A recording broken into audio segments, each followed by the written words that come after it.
This is my 1996 Yamaha Virago XV750. Today I'm going to be taking apart the front forks to replace the fork seals. When the seals go bad and you start to lose some of the fork oil, it makes the front suspension really soft, which negatively affects the handling when you're making sharp turns. And also if you have to suddenly emergency brake, the whole front end just nosedives. If you let this get really bad, it can definitely be a safety issue, and it only gets worse over time. So I'm going to take care of it today. An obvious sign that your fork seals are going out is this grime accumulating where the forks reach the end of their travel. And I can also feel oil all over the bottom here. And if I wipe that off, it comes right back after one quick ride. These are the tools needed for this job. Some type of pry bar, Phillips screwdriver, two 12mm wrenches, 6 and an 8mm Allen key, 17mm wrench, and a ratchet with a 17mm hex, 10mm and a 17mm socket. Also a 1.5 inch IDE piece of tube and a 3/4 inch piece of square tubing, alternatively a 3/4 inch adapter on the end of a long, at least 20 inch extension. I've got the bike supported under the engine on these 2x4s. It's on the center stand, and I put a small piece of wood under the rear wheel so that it's not just hanging in the air and the suspension slightly compressed. Because once I take the front wheel and the forks off, the center of gravity is going to shift back significantly, and it might want to teeter back that way. I'm going to start by removing the front wheel, and I'll remove this bolt with two 12mm wrenches.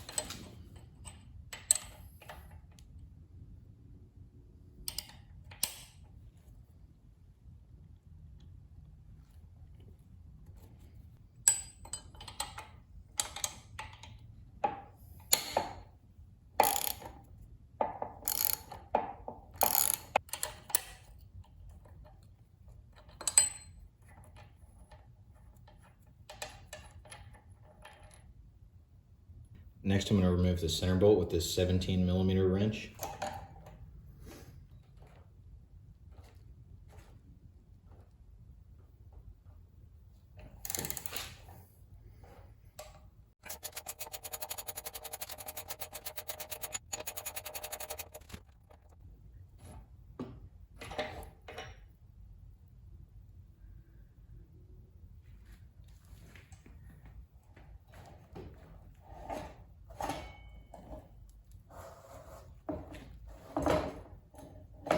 Okay, I can't fully remove the wheel because the calipers are in the way, so I can probably just remove one of them to make room for it. The brake caliper is just two 12mm bolts.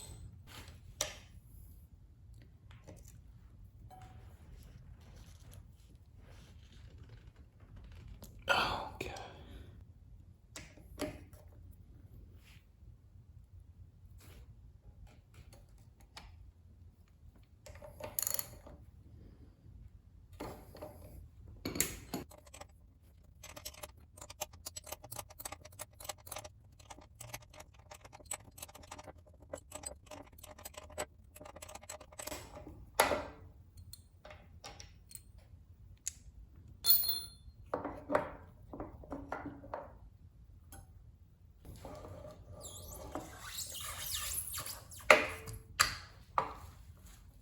Just realized I would have needed to remove the second brake caliper anyway.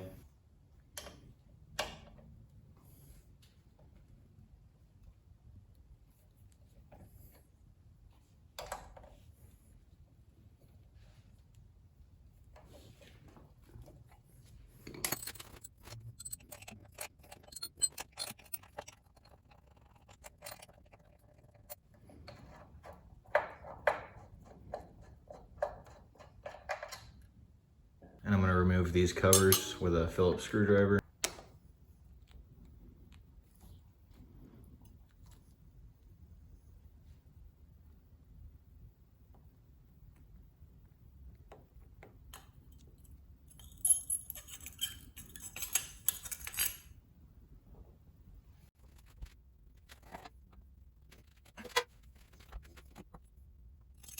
I'm going to pull off these 4 covers with this broken knife that I don't care about breaking more.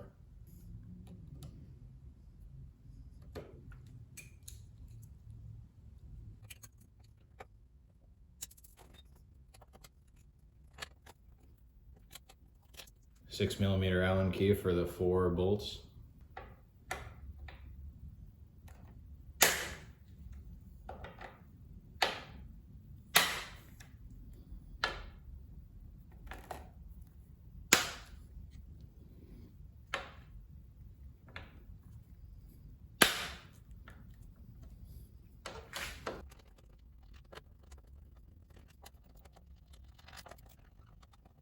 Four 10mm bolts to remove the front fender.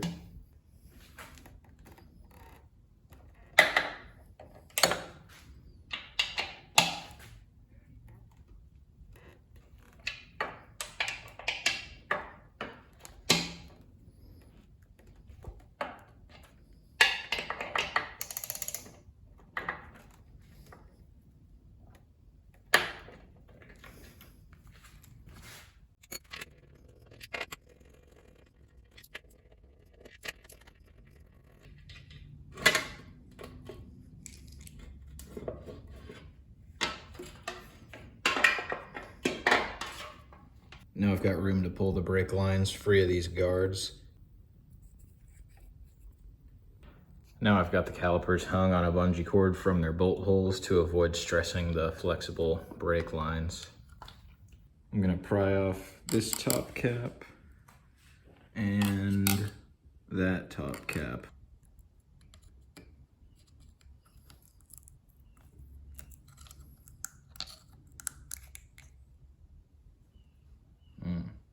This bolt and its match on the opposite side are a 10mm.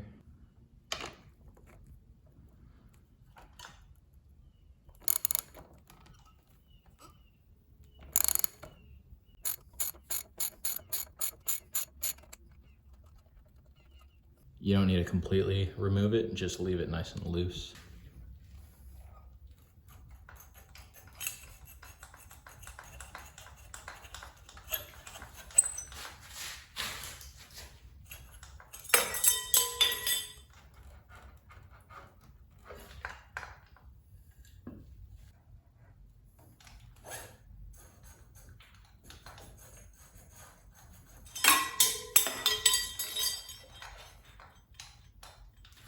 The top cap is a 17mm hex, and that sucker is tight, especially because mine's all rusty. And you need to grab onto the smooth outer surface here, so I'm using a vise and this strap wrench, and I'll be attacking it with an impact gun to hopefully break it loose. Also, as soon as I remove this, the oil is going to start coming out, and it will be under a little spring tension, so it's going to want to kind of pop out on me once it gets almost all the way. So I'm ready with this bucket.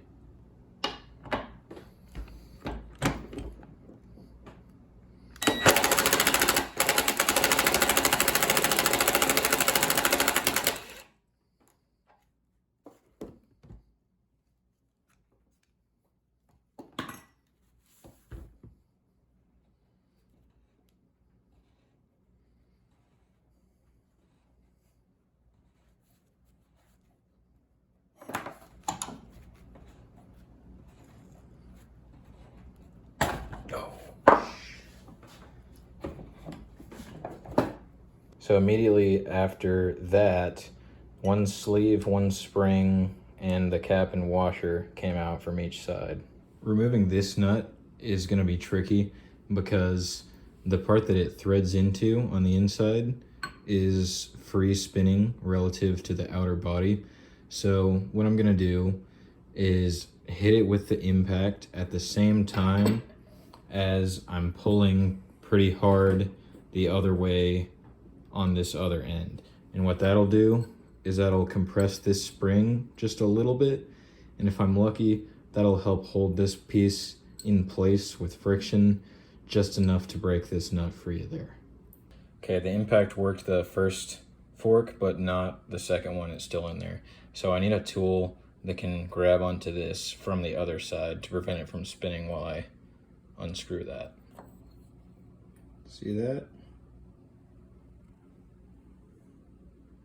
That's what we're looking for.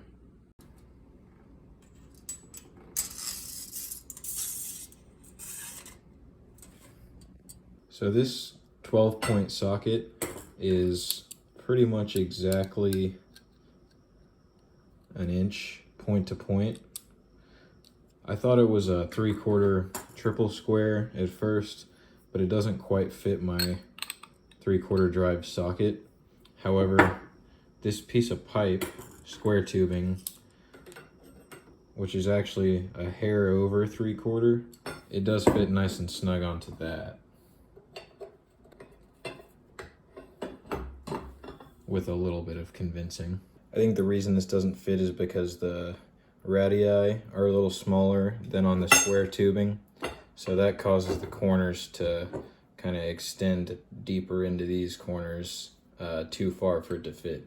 If you really needed to make this work, you could probably grind down the corners just a little bit to get it to fit, but in my case the outer diameter is too big to actually get past the threads in there anyway. With the square tubing inserted down the cylinder and fixed in the vise at this end, I'm going to use the Allen key to break it loose.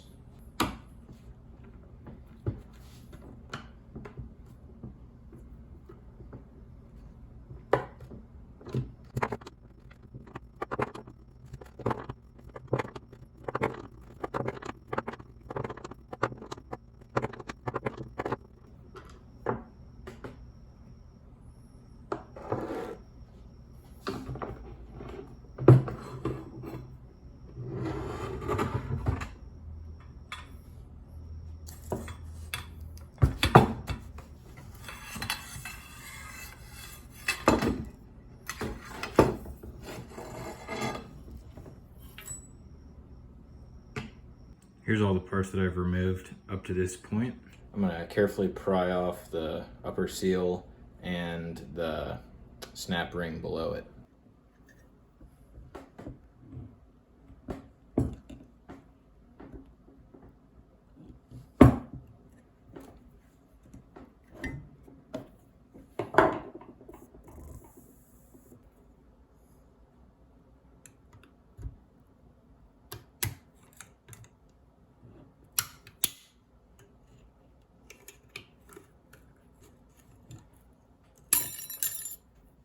Now as you try to separate these, you'll feel it hit a hard stop there.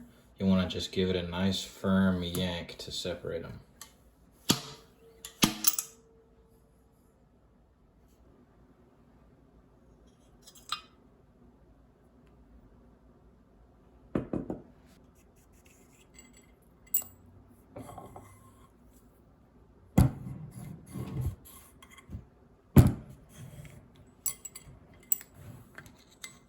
And you gotta kind of spread this last part out at the seam as you're pulling it off.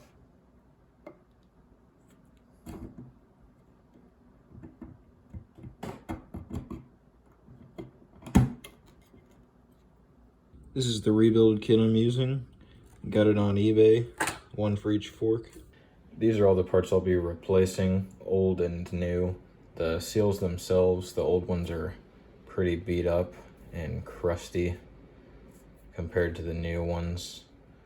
These clips, in case the old ones were a little deformed or beat up, and you can really see a big difference in the surface of these bushings, old compared to new.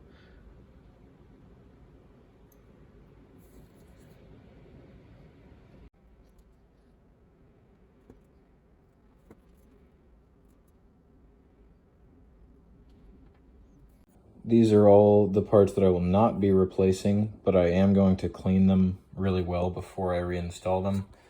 Also, there is one little bushing I can feel moving around in there that I'm just going to leave as is.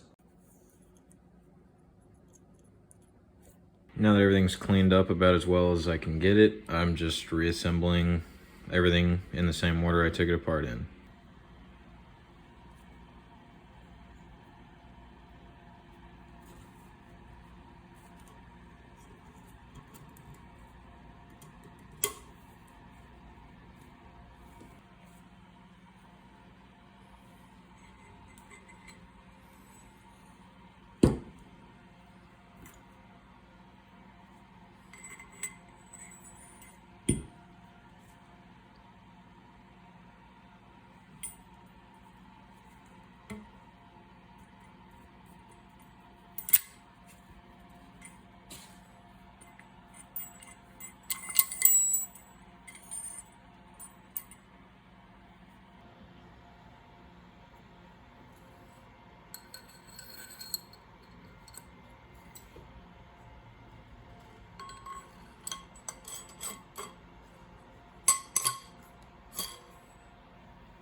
I'm gonna push in from the other side with the spring and one of these sleeves to prevent this part from backing out as I'm inserting it into here.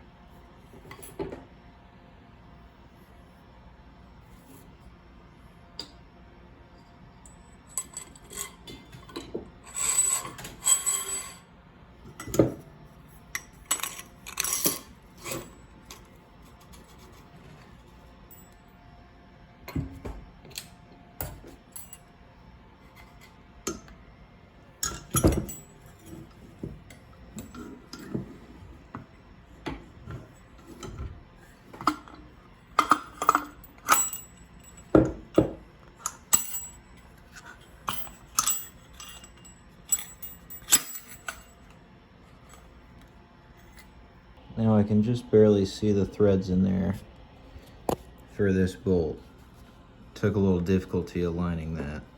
Kind of like I did when I took it out, I'm gonna push in on the spring from this side to get some friction, hopefully holding this rotating part in place while I tighten down the screw on this side.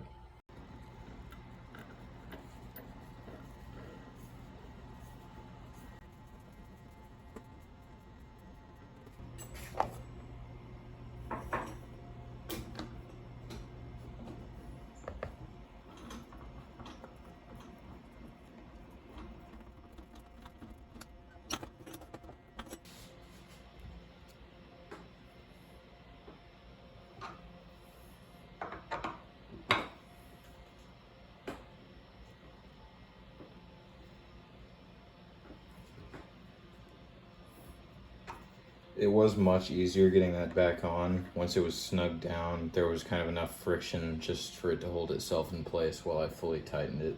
So these three parts are still loose, the seal, the washer, and the bushing. I'm gonna gently coerce them into place with this 1.5 inch ID piece of PVC pipe that fits perfectly over that.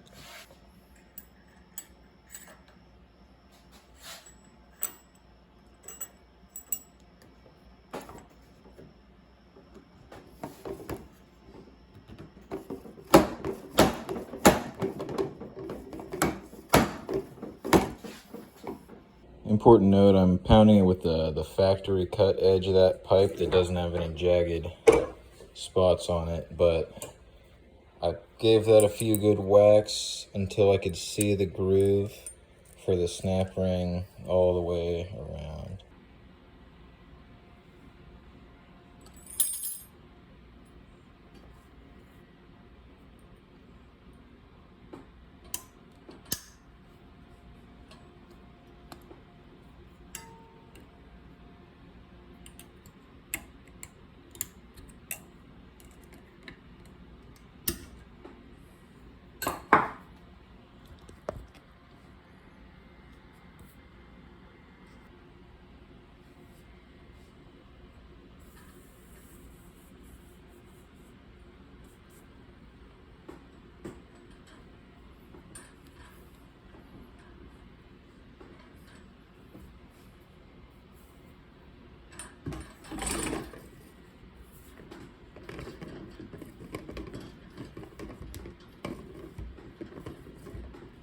The service manual calls for 396 milliliters of 10 weight fork oil.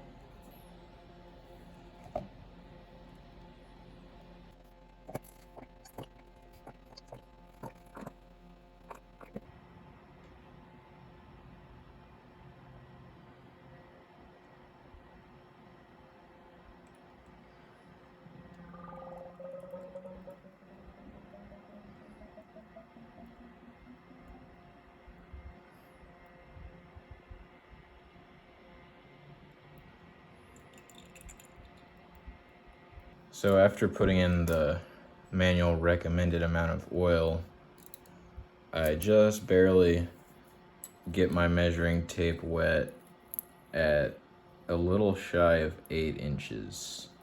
And that's without the spring, washer, and spacer installed, of course.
The service manual only calls for 14 foot-pounds on this top nut and 17 on the bottom. I can feel what that is well enough by hand. I'm not going to bother breaking out the torque wrench.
The speedometer cable has two little fingers that should align with these notches when I put it back in.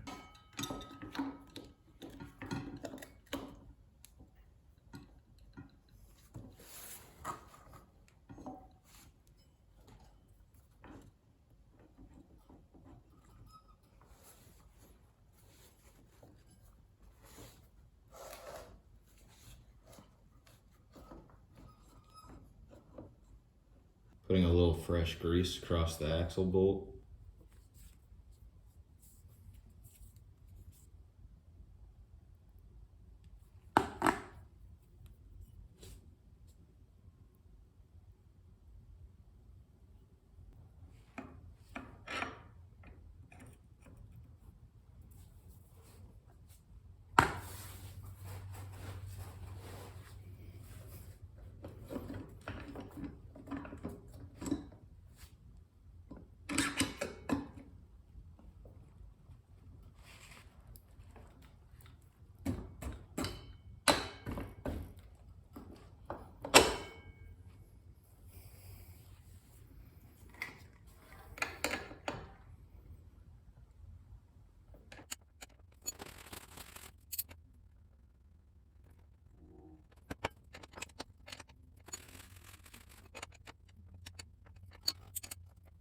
"77 foot-pounds on the axle nut.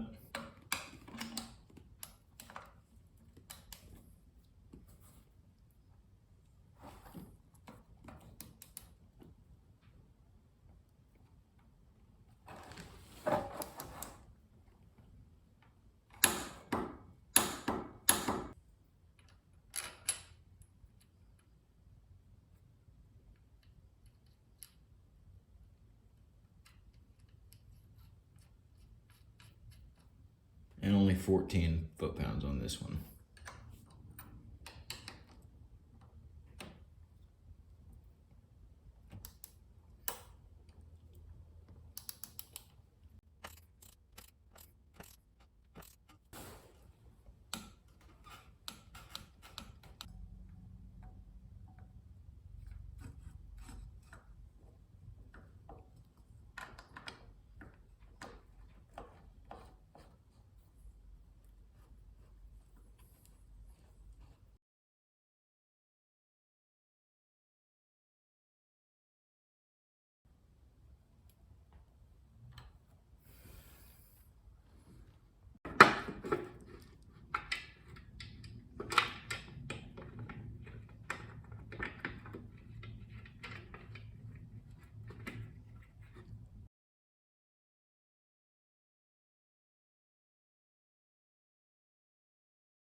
I completely forgot to put this little cover on right here before I bolted the fork in, and now I can't install it, so I don't care. I'm just not going to.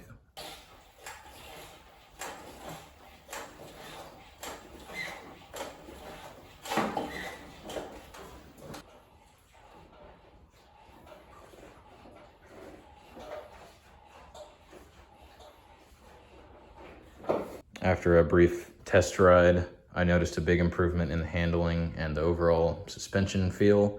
So that was the fork seals on this 96 Virago. Thanks for watching.